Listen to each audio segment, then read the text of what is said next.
Cox's Bazar already দেখেছেন যে আমাদের গভর্নমেন্ট খুব দ্রুত কক্সবাজারের এয়ারপোর্টটাকে ইন্টারন্যাশনাল এয়ারপোর্টে ট্রান্সফর্ম করছে, যাতে যারা ইনভেস্টর তারা বাংলাদেশে সরাসরি কক্সবাজারে এসে নামবে, নেমে তারা মাতারবাড়ি বা মিডি যে এরিয়া সেখানে এসে তাদের জায়গায় চলে যে আবার মানে তাকে চিটাগাং বা ঢাকায় আসতে হবে না, উনি সরাসরি অপারেট করবেন কক্সবাজার থেকে।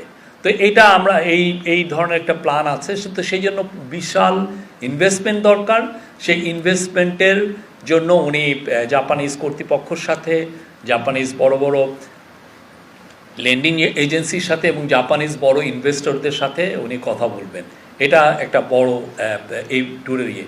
আর এখানে বায়োলেটারাল বিষয়ে যেটা আছে যে আমরা এক্সপেক্ট করছি বিটুইন 500 থেকে 750 মিলিয়ন ডলার বা আপ টু $1 বিলিয়ন মতো আমরা সাপোর্ট এক্সপেক্ট করছি জাপানের থেকে। তার মধ্যে প্রায় $500 মিলিয়ন মতো হবে বাজেট সাপোর্ট, $500 মিলিয়ন মতো হবে বাজেট সাপোর্ট।